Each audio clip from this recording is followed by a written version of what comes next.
What if every time a group believes in something intensely enough, they accidentally create a living entity that begins pulling the strings of reality itself? What if Aleister Crowley didn't just theorize about this phenomenon? What if he learned to weaponize it? Let's imagine that night in 1904 when Crowley first encountered what he would call the collective magical current. Picture him in his Cairo apartment, not just receiving the book of the law, but witnessing something that would terrify him forever. He sees it clearly. Human consciousness isn't individual. It's networked. When groups focus on the same symbols, beliefs, and rituals over time, they create something that transcends the sum of its parts. Not a metaphor, not psychology, an actual living thought form that thinks for itself. Crowley realizes these entities, these egregores, are everywhere. Christianity has one. Islam has one. Every government, corporation, and movement that captures collective imagination births its own invisible puppet master. But here's where it gets terrifying. Crowley discovers most people have it backwards. They think they're supporting their beliefs and institutions. In reality, these collective entities feed off human mental energy like parasites, growing stronger with every prayer, rally, and shared hashtag.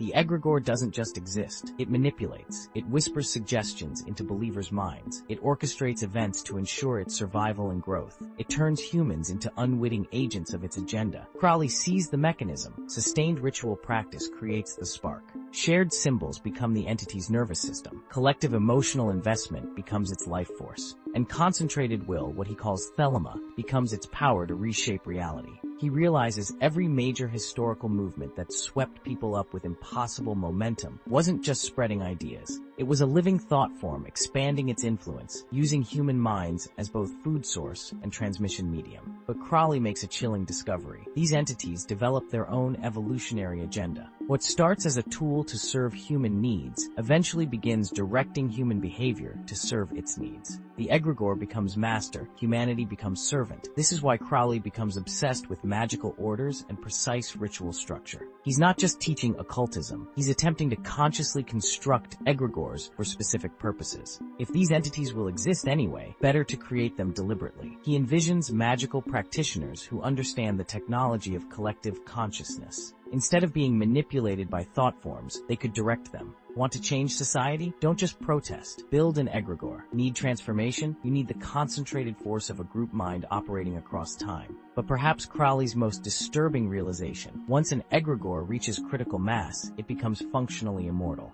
As long as humans continue feeding it attention and emotional energy, it persists across centuries, influencing countless generations who never realize they're being guided by invisible intelligence. Consider the implications. Every religion, political party, social movement, and corporate brand that maintains influence over time isn't just spreading information. It's potentially operating under direction of a living thought form with its own survival instincts. The most successful egregores convince their human hosts they don't exist. They operate through what seems like natural cultural evolution, organic social movements, spontaneous collective inspiration. Crowley understood that consciousness itself might be the fundamental technology underlying reality. And if that's true, collective consciousness becomes the ultimate weapon of mass influence. The question isn't whether egregores exist. The question is, which ones are currently pulling your strings?